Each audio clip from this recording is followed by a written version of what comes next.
Ayan, hello guys, so welcome back sa ating new video. And so for this video, pag-uusapan natin kung madali nga lang ba mag-cross country from Thailand to another country.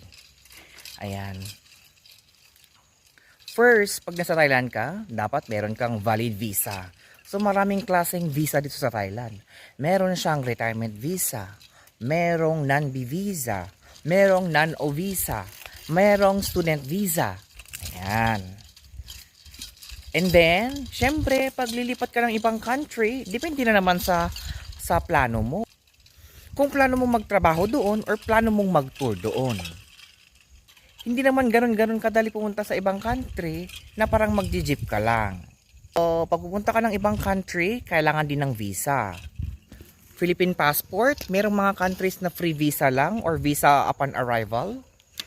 Merong kailangan mo mag-apply ng visa doon sa consulate or sa embassy. Pag na-approve, then pwede kang mag-flight doon sa country na target mo. When it comes naman sa employment, kung plano mo magtrabaho doon sa ibang country, para sa aking opinion, mas prefer ko talaga na process na yung working visa ko pagdating ko na doon. So example, plano kong mag-work sa US. Ayan. And then meron na akong employer doon. So, kailangan niyang mag-provide ng mga documents para sa requirements ng working visa. Para sa bangko, consulate or sa embassy, ipaprocess ko yung working visa ko. Siyempre, para pagpunta ko ng US, working visa yung hawak ko, hindi tourist visa. Kasi siyempre, pag tourist visa, mga 1 month, 2 months, 3 months. So after that, pwede kang mag-extend siguro. Pero hindi ka pwede magtrabaho kasi nga tourist visa nga yung hawak mo. So illegal yun. Yes. Siyempre, pag employment visa naman yung gamit mo, diretso ka na sa employer mo, diretso ka na magtatrabaho, so legal yun.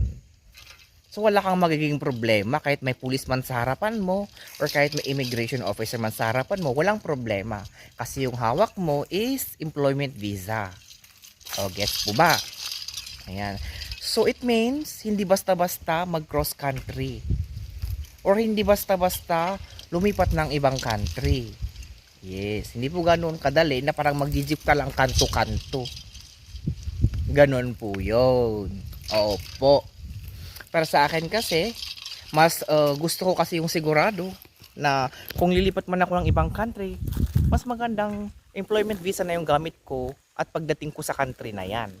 Para maiwasan na yung problemang overstay, yung hulihan, yung mga ganon. Siyempre doon na tayo sa legal para hindi tayo magka-problema. Kaya yung mga iba, sinasabi nila na, ba't hindi siya mag-cross country? Bakit hindi siya mag-cross country? Ang tagal-tagal na sa country na yan, ba't hindi ka pa mag-cross? Oh, uulitin ko, mag-research muna bago mag-takatak. Ano? Okay, yun lang. Thank you for watching.